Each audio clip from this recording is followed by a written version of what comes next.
So all of us at some level, man or woman, wants to be a hero. The word hero in its Latin root means servo. Servo means servant. It actually means slave. The hero, why they're the hero, is become the ultimate servant to something larger than themselves, people and so forth.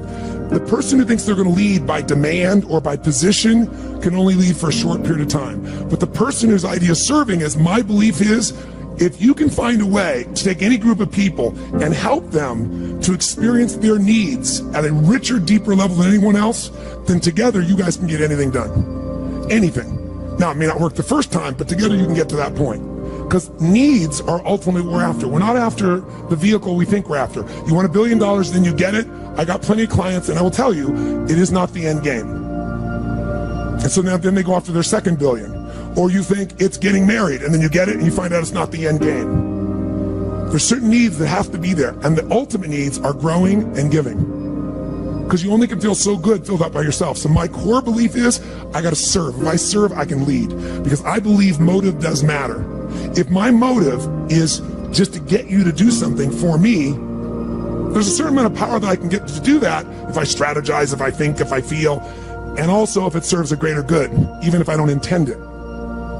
If the bumblebee goes to try to get the nectar it wants, its selfish goal, I believe there's a higher power that guides it all. And when that bumblebee goes, it doesn't intend to give anything but pollen sticks to its legs. As it goes about trying to get what it wants, that's how flowers are created. I really believe that everything has a web of connection. If your intent is to serve yourself, you're still going to serve something more than yourself, and you're going to get a certain amount of insight. If your intent and your motive is to serve something, yourself, but also something more, just your kids, then I believe you get a different level of insight. And because you're serving more of what serves life. It's not just me. It's me and my family. If you're trying to serve a community, I believe you get a different level of insight. If you're trying to serve humanity, you get a different level of insight. I get emotional thinking about it because this is why I do what I do. So when someone stands up, it's not about business, it's not about anything, but about serving them. So I will use abrasive or creative language. I'll use whatever it takes, humor, stupidity. I'll make fun of myself. I'll challenge. I'll do anything to serve. That's why I'm here. I don't need to do more, but I love to see someone free and alive and lit up. So when that's your motive, no matter how people perceive you on the outside, if they're around you long enough, you can't hide what your real motive is. And they'll see it and they'll feel it. Motive does matter. If it's to serve something high, it'll be there. That doesn't mean you don't get served too. And in business, you got to be served. Or I used to do business and I lose money in the business and everybody else was happy. And it was wonderful, except I had no business. So it's, killing the goose that lays the golden eggs. So I've learned to put that balance in. But that gives me power. That's why time disappears from me. Because I'm not about getting some action done. I'm about the outcome. There are certain patterns that cause people to be fulfilled, to be happy, to fit, to be strong, to feel alive, to be vibrant, to have passion in their life, to do well financially, but even more importantly, emotionally, psychologically, spiritually, in their health and their relationships.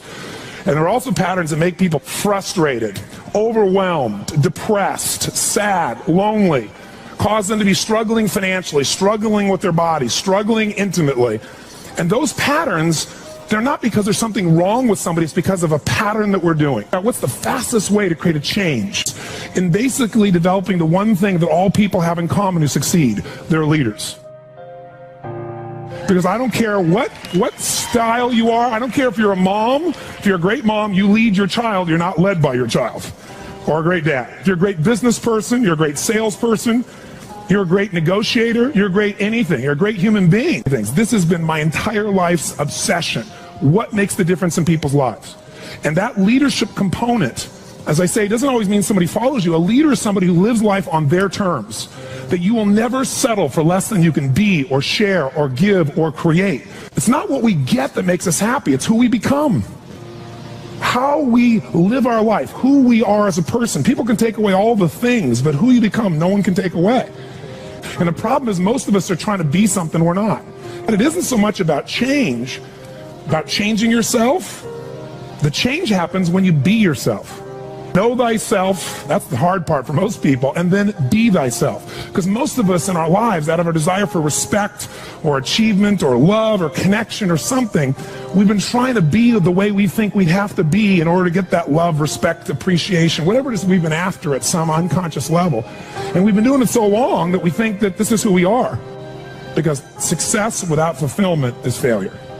And I can't tell you how many people I work with who are supposedly the best in the world at what they do, and they have more money than they can spend, and they have all these people that love and respect them, and yet they're unhappy inside. Because if you want to know what's really you, where you're going to be alive is when it's really you. And you may even think you know who you are because you've been living a certain way, but I'll tell you how you'll know. You'll feel euphoric, you'll feel strong, you'll feel unlimited, you'll feel free. I have seen, out of 3 million people around this earth in 80 countries, I've seen just about anything you can see, and there are only so many patterns. And what you're going to find underneath all of this behavior is we have the same needs. When you understand what those needs are and which ones you're focusing on, you start to understand why people do the crazy things they do, including you and I. And you begin to understand, hey, there might be a better way to meet my needs, and I don't have to get caught up in this game of stress and frustration and upset, or I could really help this person I care about, because I could see what's really going on. Part of what we want to accomplish here as leaders is we want to become practical psychologists. We want to understand what's really going on so we can help, so we can make a difference, so we can transform. So yes, of course you can do better in your business, because the more you understand about what people need and want, the greater you're going to be. The better manager, better leader, the better mom or dad, the better friend. And there's a better you that's available when you understand what's driving you. But most of us are running patterns over and over again. And we want to free that up. To free it up, we got to break the pattern. We got to do things that are different. So we're going to do something different. I'm not here because I believe in positive thinking. If you think that's what I believe, you don't know much about me. I'm not one of those people that believes you're supposed to go to your garden and chant, there's no weeds, there's no weeds, there's no weeds, there's no weeds. There's weeds right there. All right, that's what I believe. Here's what I believe. I believe that if you really want to be effective, you got to tell the truth. What I want you to get is that the single most important skill in life, it's the word that all leaders have. What would that word be? Influence. What changes companies is leaders. The only way you change a company is leadership. If I want to change a company that I own and I want to make a shift in that company, the number one thing I'm going to do is shifting leadership. That might be taking leaders to a different level. That might bring new leaders in. That might be new leaders of new voices with new perspectives, with new skill sets, new directions. But we need to take things to another level. Leaders solve problems and leaders maximize resources. If you're going to solve problems, you can't do it yourself. It would have already been solved. You have to get others to help you to do it. That requires influence. True? If you're going to get people to maximize resources, that requires influence. If you're going to get people to partner with you, provide you resources, capital, suppliers, anything, that requires influence. If you're going to have an impact on your kids or your community or the world, that requires influence. There is no more important skill of leadership than influence. And yet most of us think of it like selling, and as a result, we don't master influence. So I'm not here today to try and get you to become a master of influence in 45 minutes or so. Am I chatting with you here because we have so many of the speakers. This is the area of life I am most focused on. Because I know that if you can't influence, you can't lead. But if you can influence powerfully, intelligently, with integrity, there's no limit to whatever you can envision and what you can make real. And if your influence becomes not just you as the influence, but you're able to influence systems, people, company, culture. If you can turn other people into influencers, now whatever you vision about can be made into a reality. And so as a skill of influence, we got to ask ourselves, how many agree leaders are what change companies? Raise your hand if you agree with that, say aye. Aye. And leaders' number one skill is influence. If you agree, say aye. Aye. And then the question becomes, how do you influence? How do you influence consistently, with integrity? You can influence many ways. You can do it without integrity. But the good news is we live in a world today where whatever you do, it's transparent to the world because there are no secrets anymore, are there? Try to have a secret today, bless you. You can forget the secret.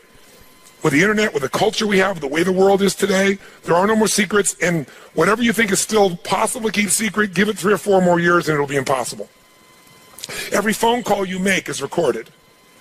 There's no single phone call that goes in or out of North America that they don't have a recording of, and they can search by word, by tone, by tempo. They can even recognize voices now. There is no such thing as privacy. Everything you've ever put on the internet is there forever, and people know it and can search it. The way you write is searchable now. You can not sign your email, you can put it on somebody else's email, and the structure of your language and the way you influence things can be studied at this level. So the good news about that is manipulation as an ongoing tool for success is over. But adding value will never go out of style. Truth will never go out of style. So influencing with integrity is the secret. But what really influences people? Do facts and figures, we give you enough facts and figures out of a core story, is that going to influence people? No. It's the weaving of that story together in a way that produces what shifts people. And that's human emotion. Ultimately, the big game here is emotion. You have to influence emotion. You have to influence the emotion of your people. If you're going to maximize resources, and if we all agree, as we talked about the other day, it's not a lack of resources, it's a lack of what? Resourcefulness. If you're creative enough, if you're playful enough, if you're determined enough, if you're focused enough, you can find a way. If you're giving enough, if you're generous enough, if you're honest enough, if you're courageous enough, you will get people to help you. You will find the way. You will make that thing happen. You'll access the resource. You get someone to coach you, teach you, loan it to you, let you try it, drive it, experience it. So it's the ability to influence emotion, because that's what affects our intellect. That's the bottom line. A core story is only there to give you a set of facts to educate someone that will make them emotional enough to make a decision. And what they do is they go through a series of things that you have emotions about. They may say them in a non-emotional way, but the only reason they work is because you know they're going to open the person's emotion. How many agree with me on this? Say aye. So as leaders, we can never forget that humans are emotional creatures, including ourselves. And to influence other people, we have to know what already influences them. And we can't ever forget what truly influences them. It's going to come down to our ability to connect with them at a deep emotional level, or get others to do the same. Here's how I'd say it in a really simple term. To influence someone, you have to already be influenced. Right? To move somebody, you better be moved. To touch somebody, you can't touch somebody about your product or service or vision or idea or your company if you're not touched. To persuade others, you have to be persuaded. You can't give somebody else what you don't have. Now, you may have it intellectually, and here's the challenge. When you first meet somebody in your relationship, and you're all excited, what's the level of energy like? 0 to 10, make the sound of that energy. You meet somebody you're totally excited by, make the sound, everyone. 6 months, 6 years, 20 years later. It's scary, isn't it? And it's not time, because there are people I've been with them, been together 65 years, and they're still out of their mind for each other. They make the same amount of noise you did in the beginning here. What changes is, very often, when you're around something enough, I don't care what it is, there's a law called the law of familiarity. The law of familiarity says this: if you're around something enough, you take it just a little bit for granted. And it doesn't matter what it is, it's not that you don't care, it's that you get used to it. It's that the variety of it is not quite as high. It's not so new, and with that, sometimes you give it less significance. Even though in your heart you know it's significant, you don't keep the aliveness of it. It becomes something you intellectualize versus something you feel inside your body with a passion. So there are people who say, but we love each other. Yeah, well, that's great. You know, hug each other every now and then. You say you love each other. Little kiss like that. Was that how it was in the beginning? No. It isn't time. It's that most people don't understand that this emotion, this intensity, this passion has to be constantly reinforced every single day. And like any muscle, if you don't use it, so then you have the base understanding of why you do what you do, but you've lost the energy that makes it alive. And so if you're going to be touching people, you got to be touched. So then the question is, how do we influence ourselves? How do we influence other people? We got to get them into their emotions. We got to get ourselves into the emotions that are going to move us to action. And we got to do that ongoing, because otherwise all the stuff you wrote down will die. It'll die in your book. It'll die in your head. There has to be a level of emotion, a level of hunger in you that makes you go follow through. There's got to be a level of energy in you that when you go share it with people, you're able to influence them to follow through.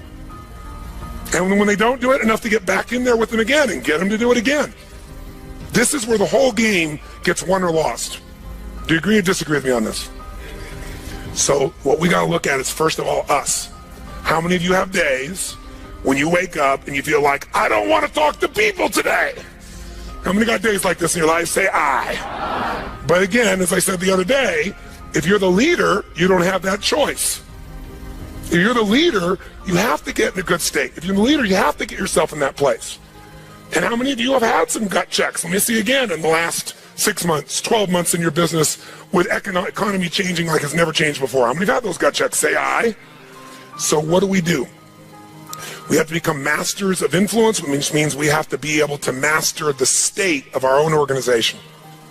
To master the state of our own organization, we've got to know how to change that. How fast, my friends? How fast? And where does it have to start? Ourselves, since we're the first constraint. And if we can do it with ourselves and influence, then we can teach everybody else to influence. We've said business is innovation and marketing. You have to influence people to innovate because they're not going to just do it because they're used to what works and it's easier and they know it. Innovation means massive what? Change. How many people go, give me more massive change in my life with all the other things I'm trying to hang on to? They're not going to do that. You have to influence people to innovate. And marketing is influence. So, what influences us is our states. How do we change our states? Let's start with you and I and with anybody we're going to work with. You've worked with me before, you know the first answer. If you're going to change somebody's state, the fastest way to do it is physical. Trying to change somebody's mind is really hard. Change their body, their mind will go. If you doubt it, give somebody enough alcohol and just see how quickly you can change them. True? Give them enough alcohol, I don't care who they are, they're going to change. What are you changing? Biochemistry, physiology. Physical body and the emotion, the mind will shift. That's why people take drugs. That's why people eat. When they go eat, it's a biochemical change in their body. So, but we can do this through movement. We can do this through change. So if you want to be the leader and you're going to be affected, first thing I'd say to all of you going home, so you don't feel overwhelmed, is you need to develop an ongoing discipline because we are our rituals. And I mean a physical one. If you want to say, well, why is my life the way it is today? Look at your rituals. Whether you call them rituals or not, you have them. Most of you get up and you have a set of rituals. You go straight to email, or you go straight and work out, or you go have your breakfast, or you hit the snooze alarm at least 3 times. It's your ritual. Who knows what I'm talking about here?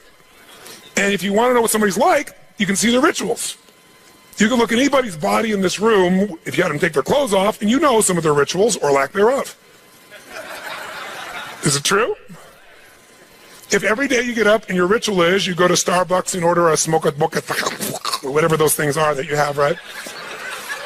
And a big muffin and whatever it is, right? And that's what you do every day. It's not hard to figure out what you're going to be like by 10:30 in the morning. You're going to be looking for your next coffee, your next whatever, because you want to stimulate your adrenal glands like crazy, and they're going to drop predictably. And we know what your stress level is going to be like. We know when your energy is going to go and fade. It's predictable because of your rituals. If you eat a certain way, you can predict that person's going to be fat and tired. You eat a different way, you know. If a person eats and they exercise a certain way, you know what their body's going to be like. Who here works out 5 days a week, never misses? It's just your life. Let me see your hands. Look at the number of people here. That's fantastic. Give everybody a hand. That's really fantastic. Who here honestly never works out consistently? Right? Don't clap. Now here's what's interesting. I'm not saying one is right as one is wrong, but will those 2 different rituals create a different body, yes or no? Yes. If we wanted to really make it clear, we'd say everybody works out 5 days a week, stand up, we can look at them, sit down, everybody doesn't work out, stand up, look at them. It'll be pretty obvious. Now, some people's metabolism is different, they get by with different things, but you get the picture, don't you? Your relationships today are the results of your rituals. If the first thing you do every day when you come home is, hi, honey, and then you go and give them a little peck on the cheek, and then you sit down and start typing your emails, or you flip on the news, it's not hard to know what your relationship's going to be like. You guys might love each other, but it's going to be one boring, dead relationship. It's like having a brother or a sister. But if your new ritual was, and you just, in the beginning, you made it a ritual. You just made it for fun. You say, every day when I come home, the minute I'm going to do is I'm going to yell my husband or wife's name, or sometimes my wife's a little crazy, so I go, Lucy! I'm home, and then we both go running. Wherever she is in the house, wherever in the house, we go running full speed like lovers that haven't seen each other in 6 months. We do it. Ask my assistant all the time. Now, not every day, but it's our ritual to this process, right? It's just a crazy thing. Thank you. Thank you. I appreciate the hand, but that's not what I'm telling you to do this. I'm telling you this because I want you to create yours. Because when you do that and you're playful and crazy, and you do that on a regular basis, like you can't wait to see each other. And the biggest ritual that we have besides physical, and by the way, let me just say to you this, when you go home, If you want to transform your business, transform you by creating first, if you don't already have one, a set of physical rituals that you're not going to miss. I don't care if it's 3 days a week, 4 days a week, something that's going to make you physically strong, because in a place where there's going to be a lot of fear, the way you deal with crisis is number one thing you should do is feed your mind. And you're doing that. Get yourself new answers. Immerse yourself in new environments. Get new voices. Have new perspectives. Ask some new questions. Isn't that what we've been doing here? Right? And we're doing it together and bringing all these people together. I basically, to create innovation in your life and marketing, I've assembled here 19 people. You assemble 5 days of your life, and we're just rocking day and night. It's the total immersion of what I taught you in innovation. It's really what it is, but it's got to continue. For it to continue, though, we've also been managing your state to a great extent. Right? Most of you don't go home and 4 or 5 days later start clapping like crazy and screaming and shaking. You don't do that yourself. Right? And so some of you are going to go like, wow, it doesn't feel the same as at the seminar and stuff. You know, I'm back here by myself and my people aren't doing this. But some of you will go home and initiate this. You're going to have your Physiology 5, your 5 minutes of physiology shift, once an hour, once every 90 minutes, or no more than once every 2 hours. You're going to start your morning with everybody, and you're going to bring in and get some little audio clip of something from a movie or something that blasts across, the room, and have everybody stand at attention. You're going to do some crazy stuff if you're smart. Go over Zappos and see what they do. They got the most crazy stuff going on there. All the stuff that I do in seminars, they do every day at their location with their people. And people can't wait to get to work and they're in a certain state.